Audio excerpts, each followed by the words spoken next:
Benar Tuhan, inilah yang menjadi kerinduan kami bahwa ajar kami Tuhan menghitung hari-hari yang kami jalani. Sehingga semakin hari hidup kami semakin hidup di dalam hikmat kebijaksanaan-Mu Bapa. Oleh sebab itu Tuhan, pada saat ini kami juga rindu untuk merenungkan kebenaran firman-Mu. Engkau yang akan memimpin kami sehingga setiap kebenaran firman Tuhan yang kami baca, kami renungkan, akan merema di dalam kehidupan kami hari lepas hari. Sehingga kami sungguh-sungguh memahami dan mengaplikasikannya di dalam kehidupan kami hari lepas hari. Karena itu Bapa, kami rindukan agar Roh Kudus-Mu berkarya memberikan pengertian hikmat bagi kami semua yang hadir pada saat ini. Bahkan setiap jemaat juga yang menyaksikan melalui live streaming dimanapun kami berada. Kami percaya bahwa lawatan-Mu berkarya di dalam kehidupan kami semuanya. Karena itu Bapa, kami serahkan perenungan firman ini dalam pimpinan dan penyertaan-Mu dari awal hingga pada akhirnya. Di dalam nama Tuhan Yesus kami berdoa dan mengucap syukur. Haleluya. Amin. Silahkan duduk kembali. Ya, shalom Bapak Ibu, saudara-saudari. Luar biasa. Penyertaan Tuhan sangat-sangat indah seperti pujian yang kita nyanyikan. Kami bersyukur kepadamu. Karena apa? Penyertaan Tuhan luar biasa. Dan pada saat ini pun kita mau belajar yang namanya mintalah hikmat dan pengertian kepada Tuhan. Kenapa penting di dalam kehidupan kita dituntut untuk meminta hikmat? Karena tadi ternyata manusia sering kali hidupnya tidak sesuai dengan kehendak Tuhan. Oleh sebab itu pada saat ini saya mengajak kita untuk membaca di dalam kitab Efesus. Efesus pasal yang pertama. Efesus pasal yang pertama ayat yang ke-15 sampai dengan ayat yang ke-23. Kitab Efesus pasal yang pertama ayat yang ke-15 sampai dengan ayat yang ke-23. Jika sudah menemukannya, kita akan membacanya secara bergantian. Saya akan membaca ayat yang ke-15, Bapak Ibu Saudara-saudari akan membaca ayat yang ke-16, demikian seterusnya sampai dengan ayat yang ke-23. Karena itu setelah aku mendengar tentang imanmu dalam Tuhan Yesus dan tentang kasihmu terhadap semua orang kudus,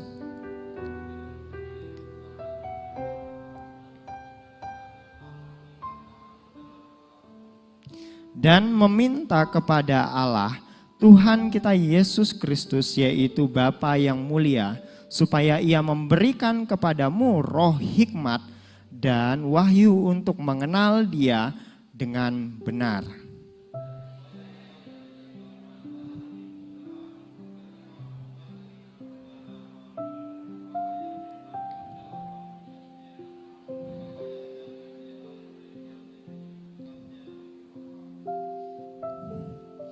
Dan betapa hebat kuasa-Nya bagi kita yang percaya sesuai dengan kekuatan kuasa-Nya.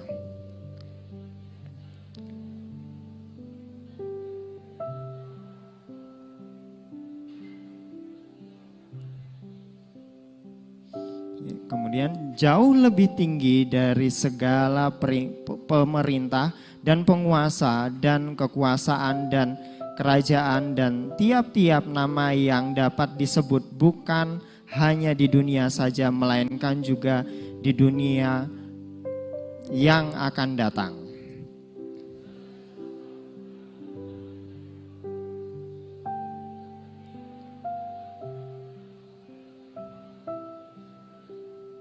Jemaat yang adalah tubuhnya, yaitu kepenuhan Dia yang memenuhi semua dan segala sesuatu. Ya, puji nama Tuhan. Dari pembacaan firman Tuhan kita pada saat ini, tadi saya sudah katakan tema kita pada saat ini adalah mintalah hikmat dan pengertian kepada Tuhan. Karena memang di dalam menjalani kehidupan kita, Tuhan sudah memberikan sebuah aturan untuk kita kerjakan. Yang menjadi persoalan, terkadang manusia justru hidup jauh daripada kehendak Tuhan. Karena merasa dirinya memiliki pengertian. Sehingga akhirnya menjalani hidup bukan sesuai dengan ketetapan Tuhan, tetapi justru malahan sesuai dengan keinginannya sendiri. Oleh sebab itu, Rasul Paulus mengingatkan kepada jemaat di Efesus, termaksud kepada kita semua yang mengaku diri percaya kepada Tuhan, agar dalam menjalani kehidupan ini kita jangan mengandalkan kekuatan pengertian manusia, tetapi meminta hikmat daripada Tuhan, agar hikmat itulah yang akan memimpin kita menjalani kehidupan ini sesuai dengan kehendak Tuhan. Yang menjadi pertanyaan, apa arti hikmat? Kalau di dalam bahasa Yunani itu disebut Sophia. Jadi kalau kita lihat dalam kata itu tadi di ayat yang ke-15 dan 16 itu berbicara soal mintalah hikmat. Menggunakan kata Sophia. Tapi kalau di dalam bahasa Ibrani itu menggunakan kata chokmah.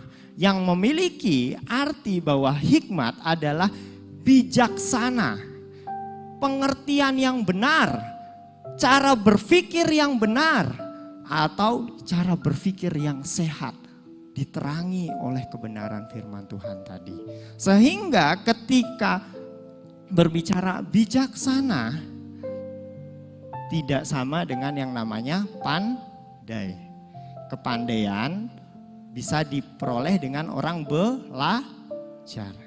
Makanya saya katakan, jangan samakan kepandaian dengan hikmat. Apalagi mau disamakan dengan hikmat daripada Tuhan. Seringkali orang menganggap, oh orang itu pintar, maka dia berhikmat. Kenyataannya banyak orang pintar di luar sana yang justru tidak percaya sama Tuhan. Banyak orang yang pintar di luar sana. Kalau zaman sekarang sudah bisa searching di Google, ketik orang-orang yang berpengaruh ateis, wah itu nanti muncul nama-namanya. Banyak di situ. Bisa kita lihat ada orang-orang yang memberikan teori evolusi, bahkan ada beberapa tokoh-tokoh yang juga kita lihat dia adalah seorang fisikiawan yang luar biasa. Dia katakan, saya tidak percaya kepada Tuhan karena bagi saya segala sesuatu itu bisa dijelaskan melalui akal manusia. Wah, pintarnya luar biasa. Teorinya diajarkan ke banyak pelajaran di sekolah, tapi dia nggak percaya sama Tuhan. Makanya beda, hikmat manusia tidak dapat kita samakan dengan hikmat Allah.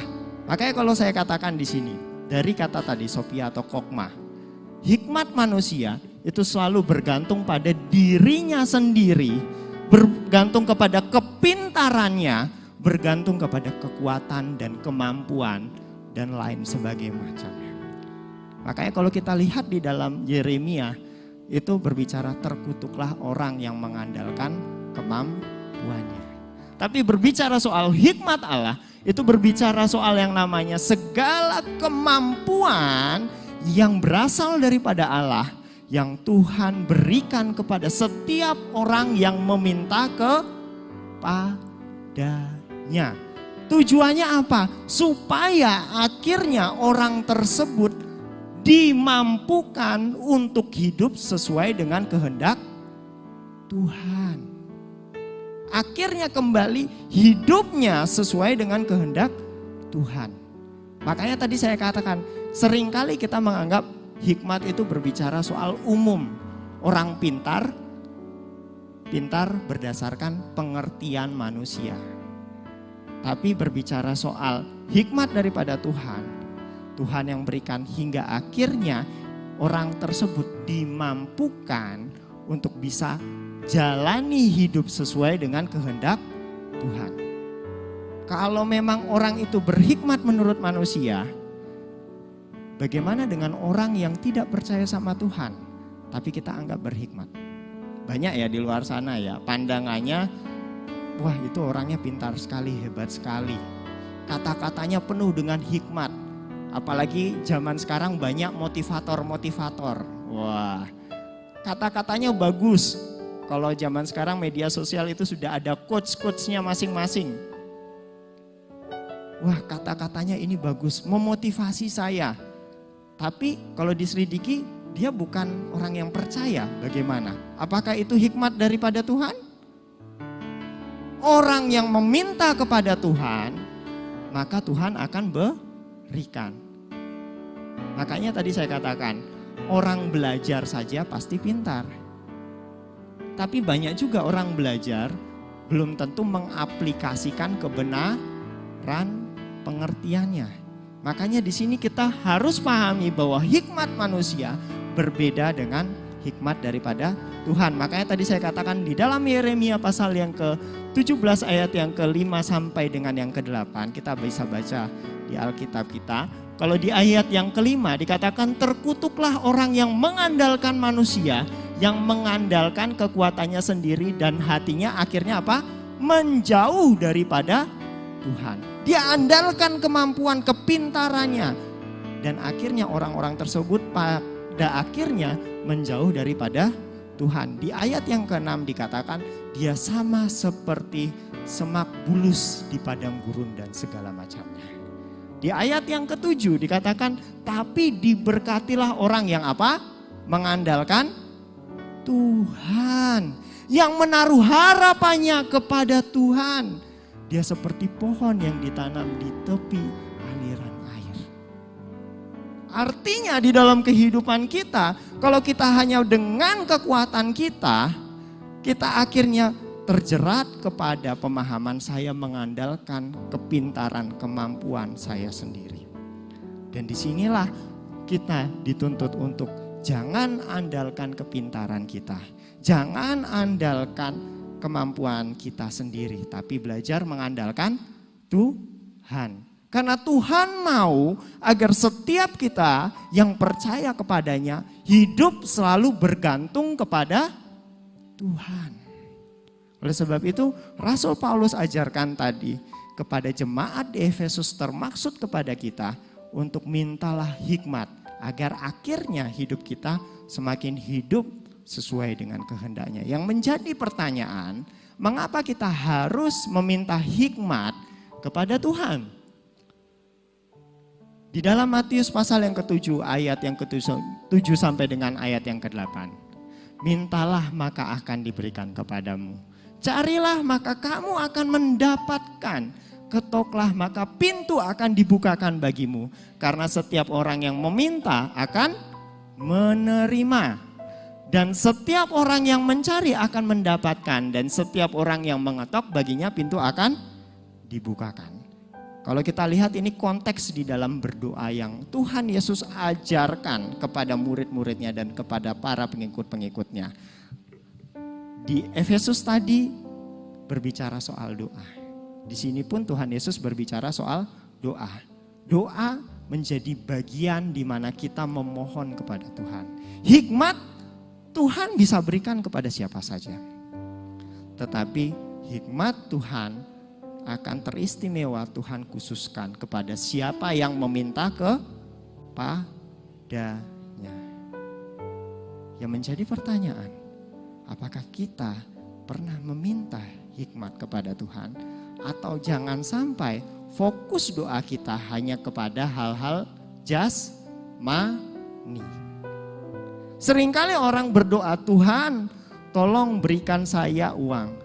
Tidak salah, karena itu menjadi kebutuhan kita. Tuhan tolong berikan saya kesehatan. Tuhan tolong berikan saya kelancaran di dalam persoalan. Saya katakan tidak salah, karena itu memang menjadi kebutuhan kita. Tapi jangan juga kita lupakan untuk meminta hikmat kepada Tuhan.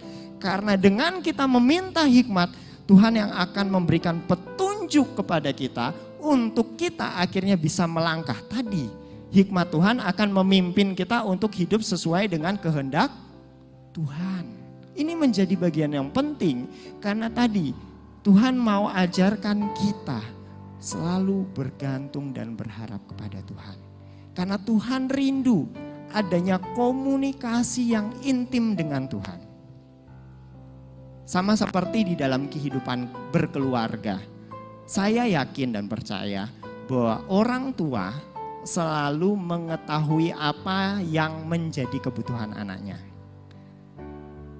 Meskipun tidak dikasih tahu, apalagi kalau dikasih tahu sama anaknya, tidak usah dikasih tahu, orang tua pasti akan berupaya untuk mencukupkan segala kebutuhan dari anaknya. Betul? Yang jadi orang tua akan berusaha, akan bekerja keras untuk memperoleh apa yang menjadi kebutuhan dari anaknya. Tapi orang tua juga selalu rindu agar anaknya mengkomunikasikan apa yang menjadi kebutuhannya. Seandainya anak diam-diam aja, terus tiba-tiba orang tua nggak kerjain apa yang menjadi keinginannya. Biasanya anak-anak marah, mama, papa nih kok nggak kerjain, aku kan butuh ini, aku kan butuh ini. Kadang-kadang orang tua sebenarnya tahu, tapi menunggu anaknya untuk katakan. Pernah mengalami seperti itu? Yang orang tua? Mungkin pernah. Manusia saja mengharapkan seperti demikian. Tuhan pun juga mengharapkan adanya komunikasi antara kita dengan Tuhan. Terlebih di dalam hal meminta petunjuk untuk jalani hidup sesuai dengan kehendak Tuhan. Karena itu ketika kita bertanya mengapa kita harus meminta? Karena Tuhan sendiri yang mengajarkan untuk kita meminta kepada Tuhan. Dan Tuhan mau agar ada hubungan yang intim terus terjalin antara kita dengan Tuhan. Karena dengan demikian kita belajar untuk selalu mengingat Tuhan sebagai satu-satunya penolong di dalam kehidupan kita. Karena itu ketika kita bertanya, tujuan dari meminta hikmat adalah di ayat yang ke-18 dari Efesus yang tadi kita baca bersama-sama. Dikatakan supaya ia menjadikan mata hatimu terang. Agar kamu mengerti pengharapan apakah yang terkandung dalam panggilannya. Dan betapa kayanya kemuliaan bagian yang ditentukan baginya bagi orang-orang kudus. Artinya di dalam kehidupan kita ketika kita meminta hikmat kepada Tuhan, tujuannya kembali agar kita dapat memahami segala rancangan Tuhan di dalam kehidupan kita. Akhirnya kita mengerti, oh ini toh maksud Tuhan. Kita diberikan pencerahan, diberikan pengertian yang semakin hari. Akhirnya kita mengerti kenapa kita berharap kepada Tuhan. Tapi kalau kita tadi tidak berharap kepada Tuhan, akhirnya doanya sekedar. Bahkan bisa sampai asal-asalan. Tidak sedikit orang Kristen disuruh berdoa bingung, takut. Waduh, jangan sampai doa saya nggak didengar. Padahal Bapa kita Bapa yang sangat baik. Dia tidak mendengarkan doa bukan dari kata-katanya indah. Bukan karena kata-katanya sedikit Tuhan tidak dengar. Atau mungkin bukan karena kata-katanya bukan puitis, Tuhan tidak mau dengar. Apa yang terkandung di dalam hati kita, Tuhan selalu mendengarkan. Makanya ketika kita berdoa, meminta kepada Tuhan, mata hati kita diterangi oleh pengertian yang benar. Hingga akhirnya kita mengerti kenapa saya selalu berharap kepada Tuhan. Kenapa saya selalu menggantungkan pengharapan saya, mempercayakan hidup saya kepada Tuhan. Dan akhirnya kita dibawa untuk semakin hidup sesuai dengan kehendak Tuhan. Kalau kita lihat di konteks yang lain, Tuhan Yesus berkata di dalam Lukas pasal yang ke-11 ayat yang ke-34 dan ayat yang ke-35. Matamu adalah pelita tubuhmu. Jika matamu baik, teranglah seluruh tubuhmu. Tetapi jika matamu jahat, gelaplah tubuhmu. Karena itu perhatikanlah supaya terang yang ada padamu jangan menjadi kegelapan. Di ayat yang ke-18 tadi katakan supaya apa? Matamu menjadi terang. Di Lukas dikatakan matamu adalah pelita tubuhmu. Kalau matamu gelap, maka apa? Gelaplah seluruh tubuhmu. Inilah fungsinya tadi, tujuannya. Akhirnya kita hidup mengerti kehendak Tuhan. Dan kita dipimpin untuk melakukan apa yang benar sesuai dengan kehendak Tuhan. Tuhan mau bawa kita semakin hari semakin hidup sesuai dengan kehendaknya. Karena itu kalau kita lihat di dalam Kolose pasal yang pertama ayat yang ke-9 sampai dengan ayat yang ke-10. Sebab itu sejak waktu kami mendengarnya, kami tidak henti-hentinya berdoa untuk kamu.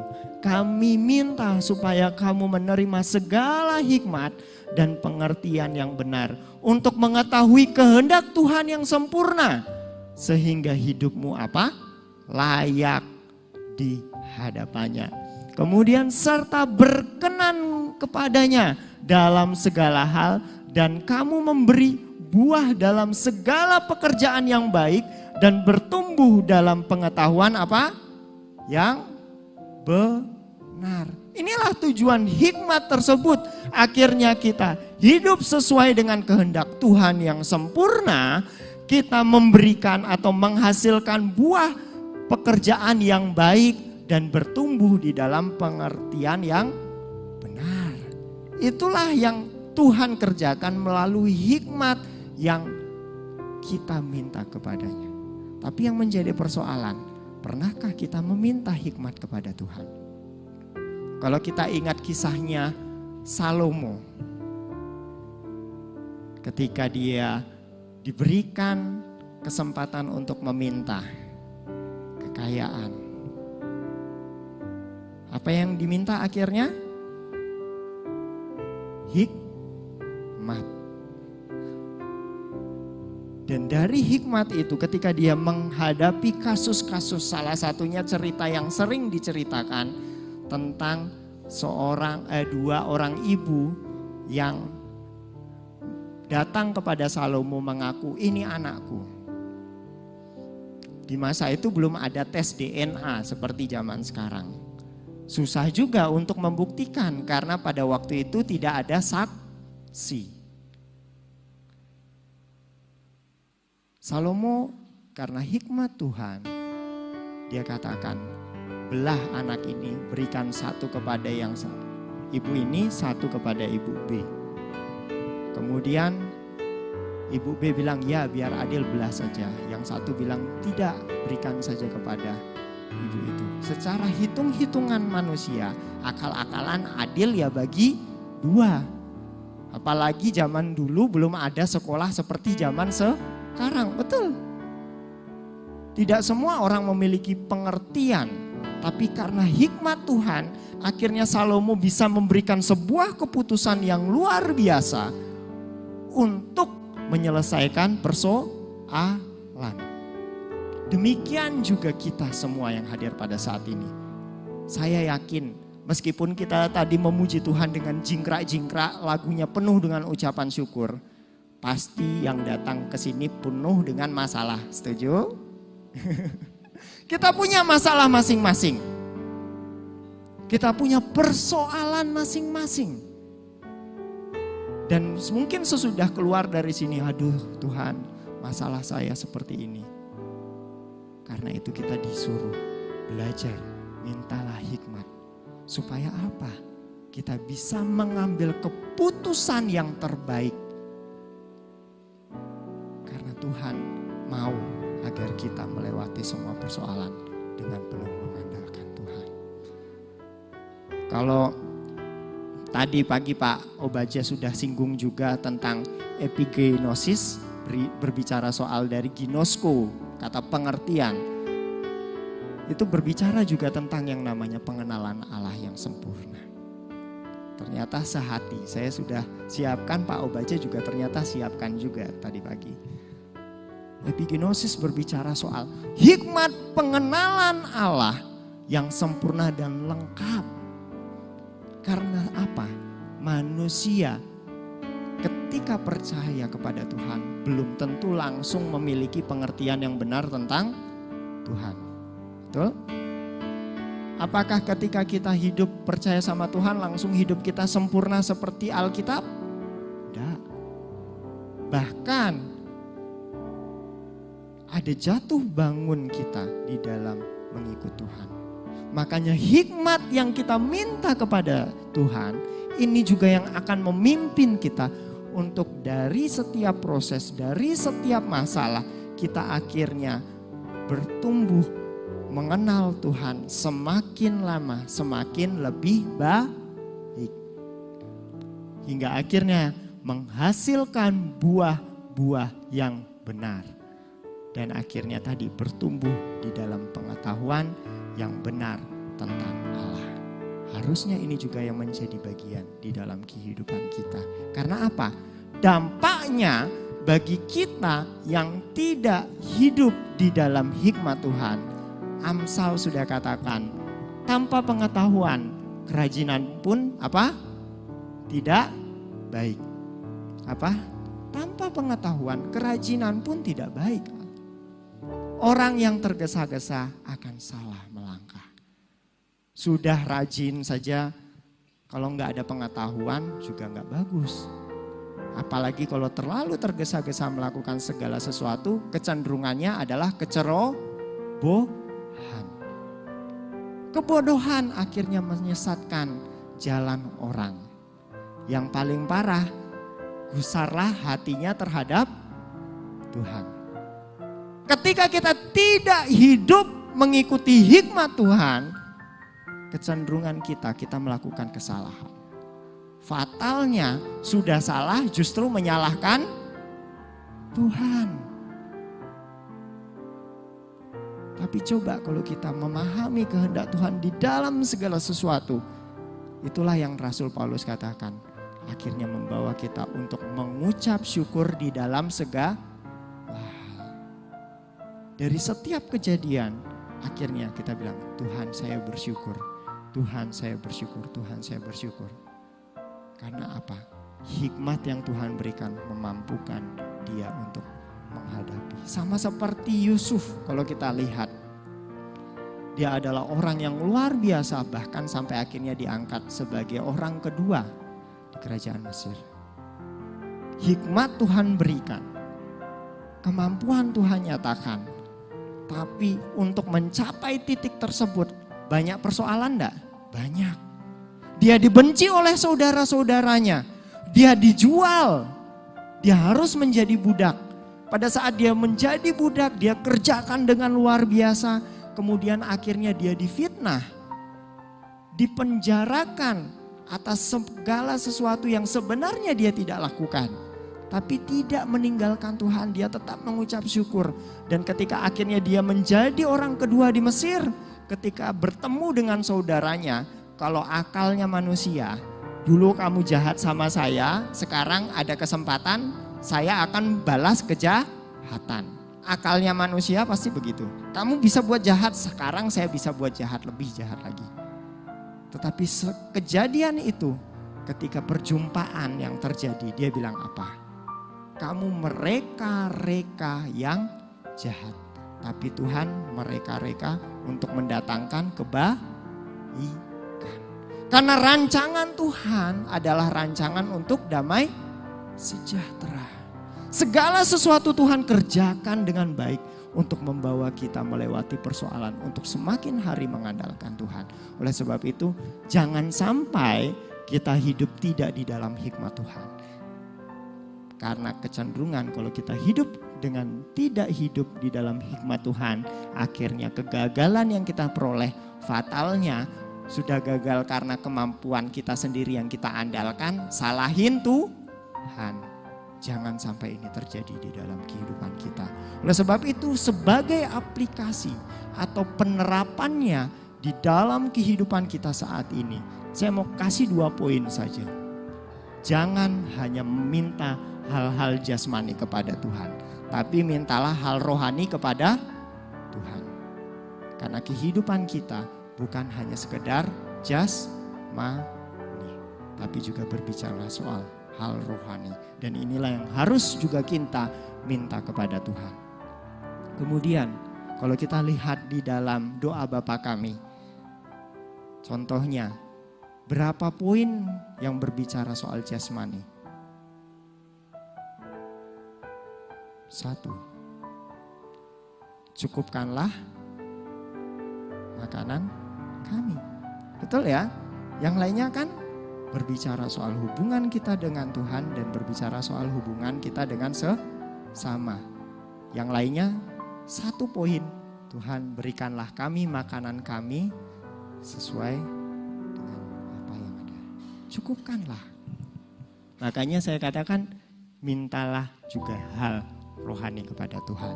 Dan yang kedua, hiduplah dalam pimpinan hikmat Tuhan. Meskipun terkadang tidak sesuai dengan akal manusia. Tapi ingat, rancangan Tuhan pasti mendatangkan kebaikan. Jangan cuma ngomong ada ayat begini, tapi ketika Tuhan berikan hikmat kayak tadi ilustrasi yang Mbak Rani sampaikan. Hikmat manusia, aduh kalau saya lepaskan tali ini saya bisa jatuh, saya nggak tahu. Akal manusia seperti itu. Tapi ketika Tuhan bilang, udah lakukan. Tuhan tidak akan pernah mau mendatangkan kecelakaan kepada kita, amin. Tuhan pasti merancangkan segala sesuatu demi kebaikan kita.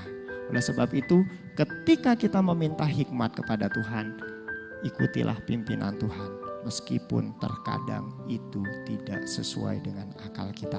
Tetapi ketika kita berani melangkah, pasti semuanya akan jadi hal yang indah. Oleh sebab itu, biarlah perenungan ini menjadi berkat bagi kita. Kita menjadi pelaku-pelaku kebenaran firman Tuhan. Ingat, mintalah hikmat kepada Tuhan dan jangan andalkan kemampuan kita sendiri.